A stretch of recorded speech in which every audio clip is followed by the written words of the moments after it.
तुमसे ज्यादा ही है। तुम्हारी डिग्री तो नकली है, हमारी डिग्री असली है। मेरी डिग्री लोगों ने आरटीआई में मांग रखी है और मेरे इंस्टीट्यूट आईआईटी खड़गपुर से हूं, उन्होंने दी हुई है। मेरे कितने नंबर आए फर्स्ट ईयर में, फर्स्ट सेमेस्टर, सारे दे रखा है। उनकी डिग्री मैंने मांग ली, मेरे खिलाफ क्रिमिनल केस कर रखा है। गुजरात में मेरे खिलाफ ट्रायल चल रहा है कि उनकी डिग्री क्यों मांगी मैंने। तो हम भी पढ़े लिखे हैं। आपकी अगर रिपोर्ट है तो रिपोर्ट दिखाओ। बातचीत तो होनी चाहिए देश के अंदर। जो आपके खिलाफ आवाज उठा रहा है उनके खिलाफ एफआईआर करा देते हो। मनीष कश्यप को नाक में दम कर रखा है। ऐसे ऐसे बहुत लोग हैं जिनकी नाक में दम कर रखा है इन्होंने। सही बोल रहे हैं लोग, अभी तो मजाक चल रहा था, कॉमेडी थी, लेकिन सही बात है। जो जो लोग इनके खिलाफ आवाज उठा रहे हैं एफआईआर करा देंगे, ये कर देंगे, वो कर देंगे, इसका मतलब कुछ तो गड़बड़ है। इसका मतलब E20 गड़बड़ है। E20 सही होता तो आमने सामने बैठ के बात करते। हम दो सबूत हम रखते, दो सबूत तुम रखते। लेकिन जब तुम धमकी देके कुछ करा रहे हो तो इसका मतलब गड़बड़ है। आज उसके ऊपर बात होगी कि क्या गड़बड़ है। दूसरी चीज, आजकल ये कह रहे हैं E25 अभी नहीं ला रहे, अभी स्टडी चल रही है। E30 अभी नहीं ला रहे, अभी स्टडी चल रही है। E40 अभी नहीं ला रहे, अभी कोई स्टडी नहीं चल रही। वो ये देख रहे हैं कितने दिन ये मुद्दा ठंडा पड़ता है, शांत हो जाएगा। जैसे मुद्दा शांत होगा E25 ले आएंगे, जैसे मुद्दा शांत होगा E30 लाएंगे, जैसे मुद्दा शांत होगा E40 ले आएंगे। ये कोई स्टडी नहीं कर रहे, कोई कुछ नहीं कर रहे, गुंडागर्दी कर रहे हैं, जबरदस्ती कर रखी है देश के साथ। इसलिए आज मैं एक चीज कहना चाहता हूं, पेट्रोल की और डीजल की गाड़ियां खरीदना बंद कर दो। ये जैसे E10 वाली गाड़ियां थी, E10 वाली गाड़ियों में धक्का करके E20 ले आए, अब गाड़ियां खराब हो गई। अगले साल E10 वाली गाड़ी में E25 ले आएंगे, E30 ले आएंगे, E40 ले आएंगे, भट्ठा बैठ जाएगा। अभी तुम खरीदोगे तो E20 वाली गाड़ियां मिल रही है मार्केट में, अब उसमें E30 आ गया तो वो भी खराब हो जाएगी। पहले इनको पूरा E100 ले आने दो, उसके बाद गाड़ी खरीदना। और खरीदनी हो तो इलेक्ट्रिकल व्हीकल खरीदना और दूसरा कोई मत खरीद। डीजल वाला भी मत खरीदना, या डीजल में भी मिलावट करने की प्लानिंग कर रहे हैं ये लोग। तो कोई गाड़ी मत खरीदना, पेट्रोल डीजल की गाड़ियां खरीदनी बंद कर दो जब तक ये E100 ना ले आए। जब तक E100 की गाड़ी बनना शुरू नहीं हो जाए अपने देश के अंदर। ये धोखा दे रहे हैं। E10 की गाड़ी में E20 डालेंगे, E20 की गाड़ी में E50 डालेंगे, E50 की गाड़ी में E100 डालेंगे। धक्का कर रखा इन्होंने। मैंने 29 कंपनियों को चिट्ठी लिखी। हमारे देश में 29 कंपनियां हैं जो पेट्रोल से चलने वाली स्कूटर, मोटरसाइकिल, एसयूवी, कार, ये सब बनाती हैं, 4 व्हीलर 2 व्हीलर बनाती हैं। 29 कंपनियों को मैंने चिट्ठी लिख के दो ही चीज पूछी। मैंने कहा भाई ये बता दो 2023 से आपकी जो गाड़ियां बनी हुई हैं पहले, वो गाड़ियों में E20 इस्तेमाल हो सकता है क्या? अगर आप कहते हो सकता है, और अगर किसी की गाड़ी खराब हो जाए तो फिर आप लिख के दे दो कि हर्जाना हम देंगे।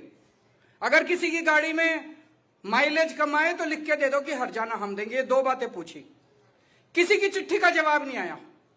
लेकिन 9 कंपनियों के अफसरों से मेरी खुद की डिटेल में बात हुई। बोले जी 2023 के पहले वाली गाड़ियां E10 थी, उनमें E20 इस्तेमाल नहीं हो सकता। बोले जबरदस्ती कर रखी है सरकार ने, E20 इस्तेमाल करोगे गाड़ी भी खराब होगी, माइलेज भी खराब होगी।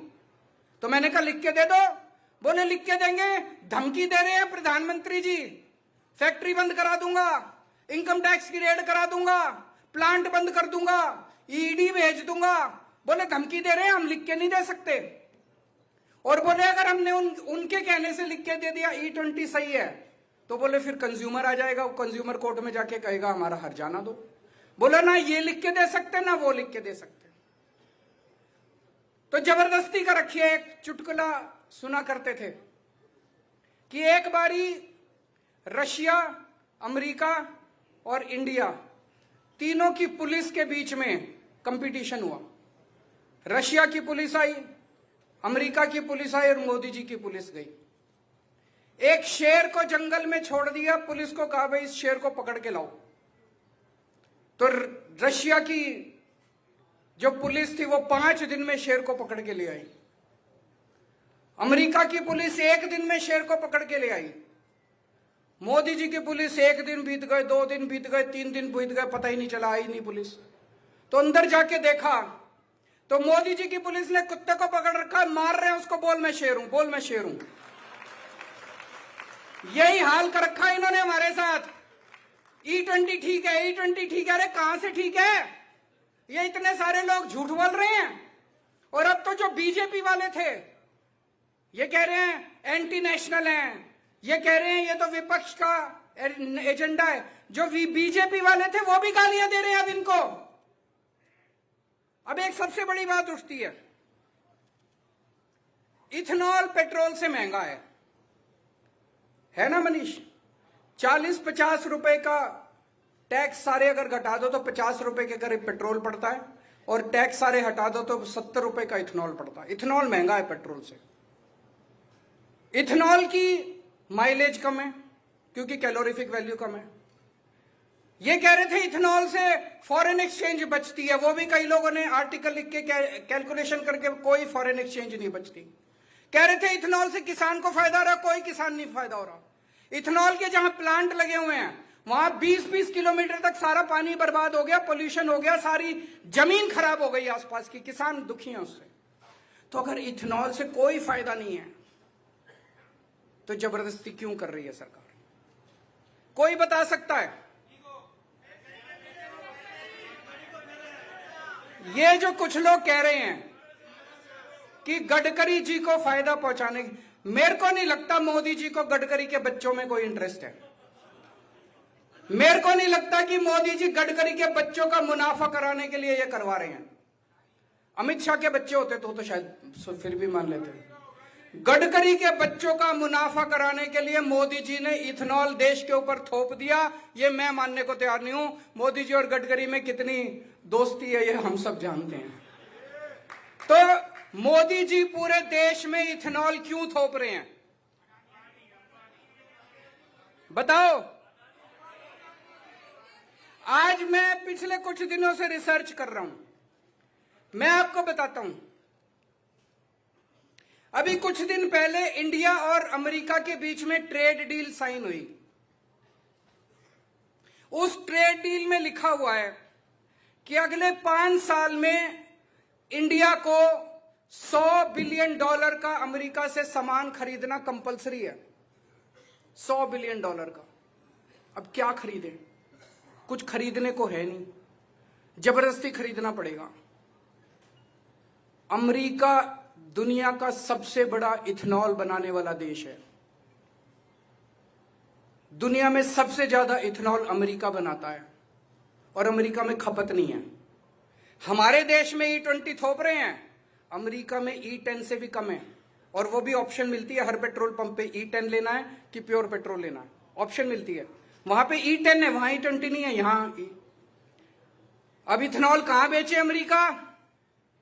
आपको यह जान के ताज्जुब होगा कि 2-3 साल पहले इंडिया जितना इथेनॉल इंपोर्ट करता था, पिछले साल उससे दुगना इंपोर्ट करने लग गया। और अब ये E20 लागू करने के बाद इस साल पिछले साल के मुकाबले 5 गुना इथेनॉल इंपोर्ट किया जाएगा, 5 गुना ज्यादा। और आपको यह जान के और ज्यादा ताज्जुब होगा, ये सारा का सारा इथेनॉल अमेरिका से इंपोर्ट किया जाएगा।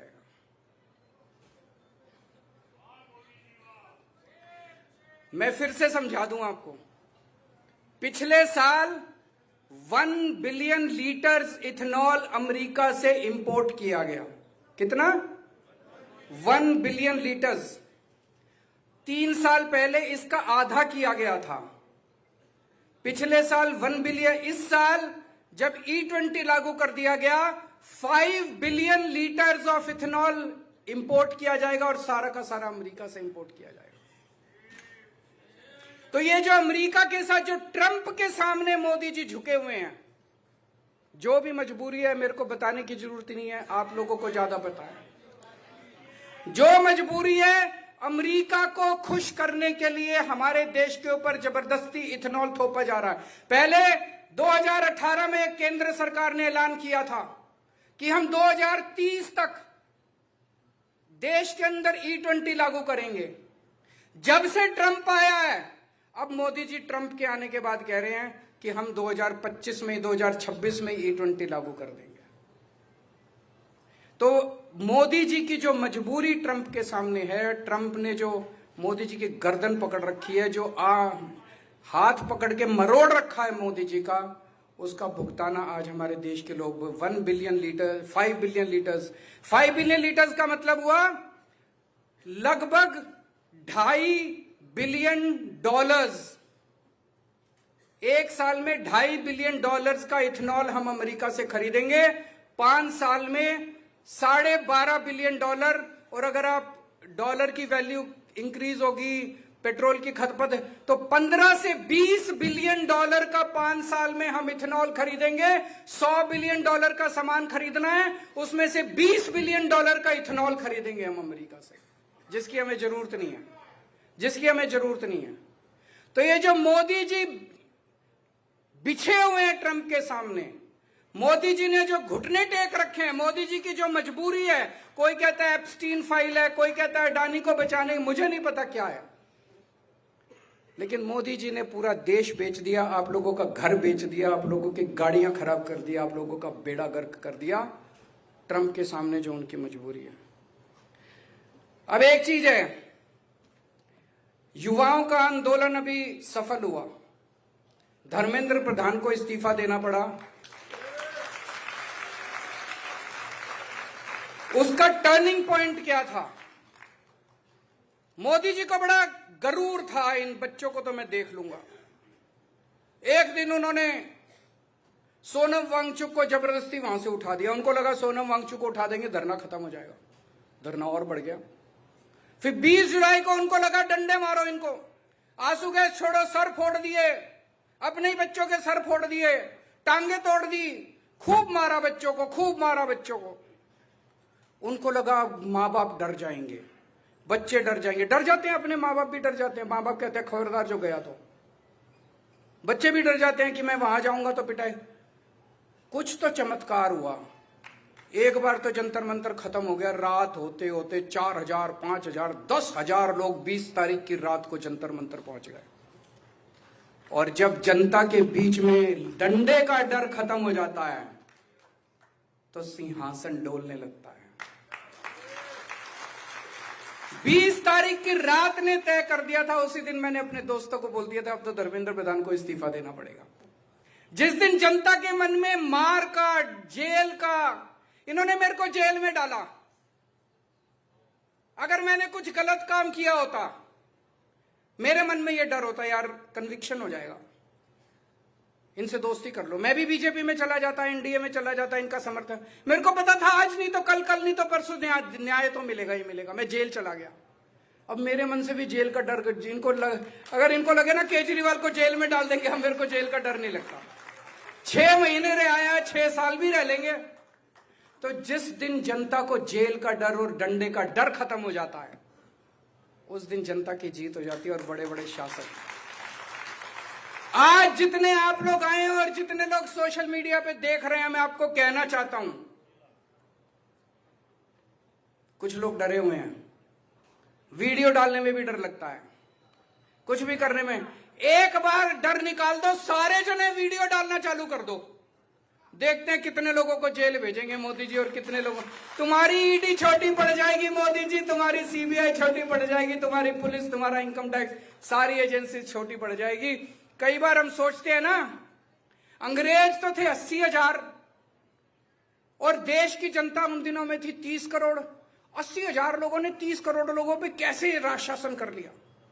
वही बात है, मोदी जी की कितनी पुलिस है, कितनी एजेंसीज हैं, और हम कितने 140 करोड़ लोग। 140 करोड़ लोगों ने जब मिलकर अपनी आवाज उठा दी तो मोदी जी को झुकना पड़ेगा। लेकिन आपको डर निकालना पड़ेगा अपना, सब लोगों को डर निकालना पड़ेगा अपने मन से।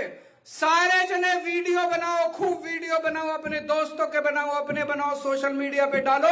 मेरे को इनसे डर नहीं लगता, मेरे को टैग करो, मेरे को कोलैब रिक्वेस्ट भेजो, मैं आपके सबके वीडियो शेयर करूंगा, मैं आपके वीडियो को वो करूंगा।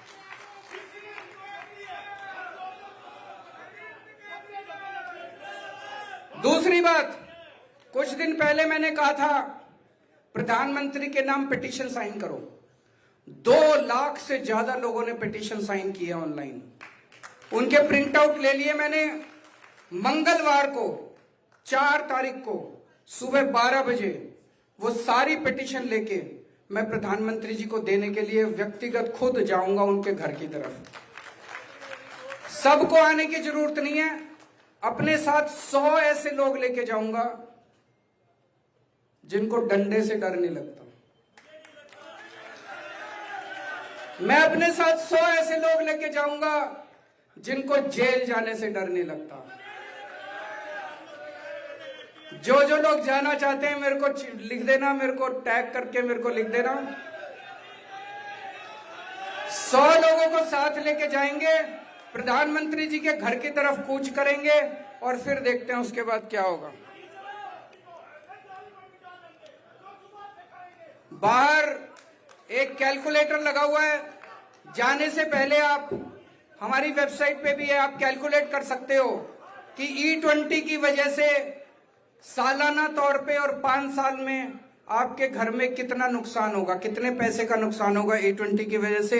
एक बाहर वीडियो भी है, जो जो लोग वीडियो बनाना चाहें यहां वीडियो बना के भी देखे जा सकते हो। और आज आपकी सहमति चाहता हूं कि हमारी 3 मांग है। पहली मांग,